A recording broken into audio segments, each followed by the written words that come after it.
Dan pemirsa, untuk mengetahui informasi selengkapnya, kita bergabung bersama jurnalis Metro TV, Belinda Firda di Posko Media Center, dan Rudi Pardosi di Rumah Sakit Bayangkara.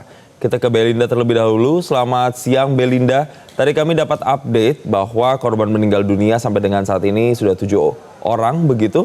Apakah ada perubahan lagi atau update terkini, Belinda? Jason dan Lucy, selamat siang. Betul sekali, kami tadi sekitar pukul 10.20 waktu Indonesia Barat mendapatkan update kembali di mana baru saja satu korban meninggal berhasil dievakuasi. Ini artinya hari ini di hari kedua pencarian secara keseluruhan ada 8 korban meninggal, di mana 3 dievakuasi pada pencarian di hari kelima. Dan memang tadi ketika pukul 9 waktu Indonesia Barat baru 2 jenazah yang bisa dievakuasi dari tadi di sini mana aja dan 1 jenazah lainnya ini dievakuasi sekitar 1 jam yang lalu baru berhasil dievakuasi dan sudah dibawa ke sakit Bayangkara, di mana 3 jenazah saat ini masih dalam proses identifikasi yang akan didasarkan pada tes DNA dari seluruh wali santri yang sudah terdata pada hari. Ya, pemirsa, kami mohon maaf atas kendala audio yang kami alami. Nanti kami akan coba hubungi kembali rekan Belinda Firda, tapi kita beralih dulu ke Rumah Sakit Bayangkara. Ada Rudi Pardosi di sana. Selamat siang Rudi. Tadi kami dapat informasi sudah ada ambulans yang menuju RS Bayangkara. Jadi total ada berapa jenazah yang hari ini diidentifikasi? Iya, Jason, dapat kami laporkan bahwa memang hingga siang ini telah terdapat 3 ambulan yang datang ke Rumah Sakit Bayangkara Polda Jatim untuk membawa jenazah, dan saat ini ketiga jenazah telah berada di kamar jenazah untuk dilakukan proses identifikasi. Dari informasi yang kami dapatkan, memang ketiga jenazah ini memang tidak diketahui identitasnya, sehingga perlu dilakukan proses identifikasi dengan membandingkan data antemortem yang didapatkan dari pihak keluarga maupun data postmortem yang diberikan pihak keluarga dari sejak kemarin. Dan kami dapat informasi tadi dari Kabid Dokes Polda Jawa Timur, dikatakan bahwa jika data antemortem maupun postmortem yang diserahkan keluarga tidak mencukupi untuk melakukan mengidentifikasi jenazah, maka jalan terakhir yang akan dilakukan adalah dengan pencocokan DNA. Namun pencocokan DNA ini disebut membutuhkan waktu yang agak lama, ya sekitar 1 minggu. Demikian, Jason. Rudi, selain di RS Bayangkara, apakah Anda dapat informasi ada rumah sakit lain yang kemudian dirujuk untuk dievakuasi begitu, baik korban yang meninggal dunia maupun korban yang mengalami luka? Iya, Jason, dari informasi yang kami dapatkan, memang untuk posko postmortem sendiri dari kemarin disebutkan bahwa ada 3 rumah sakit tujuan, yaitu Rumah Sakit Bayangkara Polda Jatim, Rumah Sakit Islam Siti Hajar Sidoarjo, dan RSUD Notopuro Sidoarjo. Namun karena 2 rumah sakit yang berada di Sidoarjo tidak memungkinkan karena cold storage atau lemari pendingin untuk menyimpan jenazah tidak memenuhi standar, maka seluruh posko postmortem diarahkan ke Polda Jatim. Hanya saja untuk 2 rumah sakit itu, ya RSI Siti Hajar dan RSUD Notopuro Sidoarjo, tetap diperbantukan untuk merawat korban selamat. Demikian, Jason. Rudi, apakah Anda juga melihat sudah ada misalnya wali santri atau keluarga dari korban yang sudah datang di sana membawa sejumlah data kemudian untuk dicocokkan? Ya, Jason, dari pantauan kami dari sejak pagi tadi hingga siang ini belum terlihat memang perwakilan dari pihak keluarga korban yang datang. Namun tadi kami melihat sejumlah perwakilan dari pihak Ponpes yang berada di Rumah Sakit Bayangkara ini. Begitu, Jason. Rudi, kalau ada masyarakat yang mengaku mungkin sebagai orang terdekat atau keluarga ingin mendapatkan informasi lebih lanjut di RS Bayangkara, ini mereka bisa kemana, Rudi? Apakah ada di situ posko atau pos yang bisa dikunjungi oleh masyarakat untuk cari data dan informasi?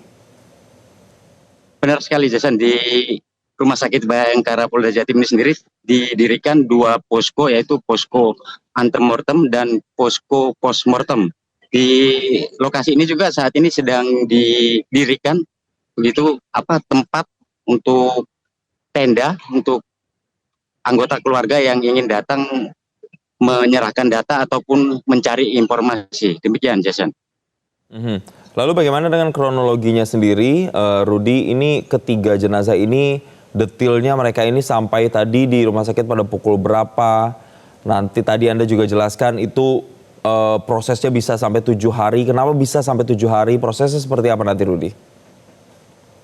Iya, Jason, memang untuk dua jenazah awal tadi datang sekitar 8.30 pagi dan jenazah terakhir datang sekitar 15 menit yang lalu.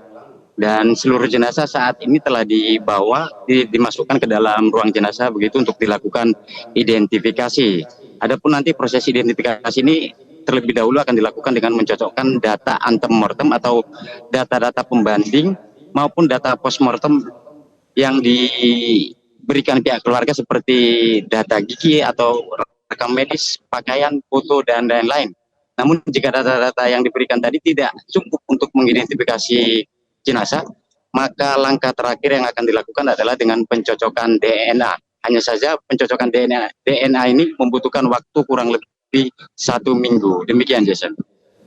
Ya, Rudi, lalu bagaimana dengan kesiapan tim di rumah sakit sendiri, mengingat ini juga masih ada korban-korban yang masih dalam proses pencarian dan evakuasi supaya proses identifikasi nantinya bisa cepat dilakukan di RS Bayangkara?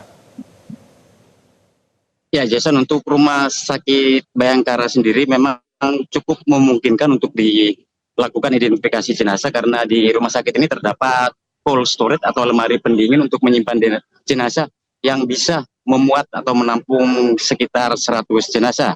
Dan tim DVI Rumah Sakit Bayangkara Polda Jatim sendiri telah mengerahkan sekitar 150 tenaga medis, di mana mereka ini nanti akan dibagi ke dalam 16 tim, di mana masing-masing tim berisikan 4 orang. Demikian, Jason. Baik, Rudi Pardosi, terima kasih atas laporan langsung Anda dari Rumah Sakit Bayangkara. Nanti akan kami update kembali informasi dari sana. Dan kembali kami bergabung bersama dengan jurnalis Metro TV Belinda Firda dari kawasan Pondok Pesantren. Selamat siang, Belinda. Tadi kalau tidak salah Anda mengatakan update-nya yang meninggal dunia sudah 8. Apakah benar informasi tersebut, Belinda? Betul sekali, Jason dan pemirsa. Hingga siang hari ini kami mendapatkan update bahwa total korban meninggal dunia dari insiden ambruknya musola di Pondok Pesantren Al-Khazini Buduran Sidoarjo ini sudah 8, di mana 3 korban ditemukan pada hari ini di pencarian hari kelima. Mereka ditemukan di lokasi yang tidak berjauhan, di mana ini menjadi salah satu area yang sudah terdeteksi oleh tim SAR sejak awal. Di hari ketiga itu memang disebutkan ada 15 titik, di mana 3 orang yang berhasil ditemukan hari ini itu adalah di antara dari mereka. Dan memang tadi untuk 2 jenazah yang berhasil dievakuasi pada sekitar pukul 9 pagi, kemudian untuk 1 korban lainnya memang tadi sempat membutuhkan waktu tambahan dalam proses evakuasi meskipun jarak mereka berdekatan, namun mereka atau tim SAR gabungan ini harus membersihkan puing-puingnya terlebih dahulu baru bisa mengevakuasi korban ketiga. Dan dengan demikian maka total keseluruhan korban meninggal dunia ini ada 8, sementara karena masih terus dilakukan pencarian hingga siang hari ini alat berat terus bergantian karena memang mengingat area yang cukup sempit, sehingga untuk pencarian menggunakan alat berat ini memerlukan proses atau sistem shifting begitu ya, mana yang akan bekerja terlebih dahulu dan mana alat yang akan diperlukan ini baru yang memasuki area musola atau area lokasi ambruknya musola tersebut. Sementara itu kalau kita melihat data keseluruhan, Jason dan juga pemirsa, kami mendapatkan update rilis dari Kepala BNPB tadi sekitar pukul 10.15 waktu Indonesia Barat dengan bertambahnya korban yang berhasil dievakuasi, dan juga ternyata tadi malam ada 1 konfirmasi dari orang tua yang datang ke posko Basarnas Pusat menyebutkan bahwa 1 anaknya ini ternyata sudah evakuasi mandiri dan dalam kondisi selamat. Ini artinya mengurangi total jumlah korban yang dalam pencarian awal ini dirilis ada 59. Dengan adanya satu orang tersebut yang melapor atau orang wali santri yang menyampaikan bahwa anaknya evakuasi mandiri dan dalam kondisi selamat, artinya ini menambah daftar korban selamat. Kalau sebelumnya di angka 103, kalau ditambahkan 1 berarti 104, ditambahkan dengan 8 korban meninggal. Ini artinya per siang hari ini di hari kelima total keseluruhan korban dari insiden ambruknya musola Ponpes Al Khossini Buduran Sidoarjo adalah 112. Dan untuk 3 korban meninggal dunia ini memang tadi disebutkan juga oleh Kapolres Sidoarjo masih dalam proses identifikasi. Dengan kemarin seluruh wali santri sudah dilakukan tes DNA, maka hal ini diharapkan bisa mempercepat proses identifikasi yang dilakukan di RS Bayangkara. Memang sebelumnya kalau korban meninggal, maksud kami setelah dievakuasi dan ditemukan meninggal ini dibawa ke Rumah Sakit Siti Hajar, namun per hari ini informasi yang kami dapatkan korban yang berhasil dievakuasi dan dalam kondisi meninggal dunia ini akan dibawa ke Rumah Sakit Bayangkara. Sementara itu Jason dan juga pemirsa, bisa saya gambarkan bagaimana langkah operasi atau rencana operasi yang akan terus berlanjut di hari kelima ini masih tetap ini menjadi tahap kedua di mana proses pencarian difokuskan menggunakan alat berat, tidak hanya krain yang kemarin sudah mulai beroperasi sekitar pukul 11.30 waktu Indonesia Barat.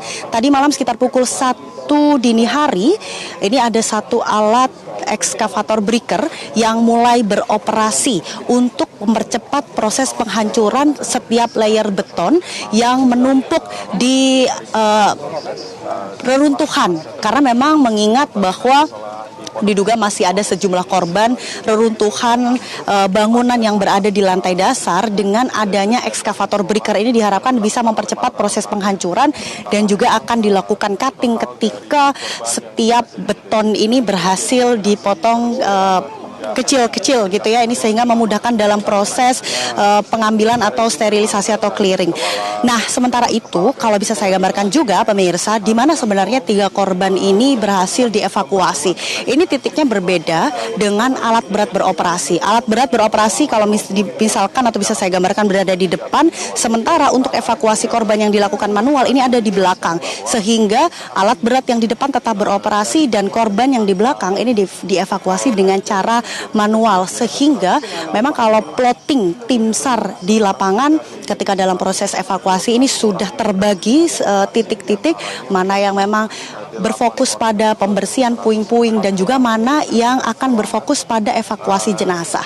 Namun tidak menutup kemungkinan pemirsa, skema scanning dari setiap layer ketika sudah berhasil diangkat ini juga akan tetap dilakukan untuk mencari dan juga menyisir apabila dimungkinkan ada korban yang tertimbun di area kerja dari alat berat. Ini juga akan dilakukan scanning sehingga memang terbagi tim mana yang akan berfokus pada area yang kemarin sudah menjadi lokasi pencarian dari tim SAR dan mana juga area yang menjadi lokasi operasinya alat berat. Ini juga sudah terbagi.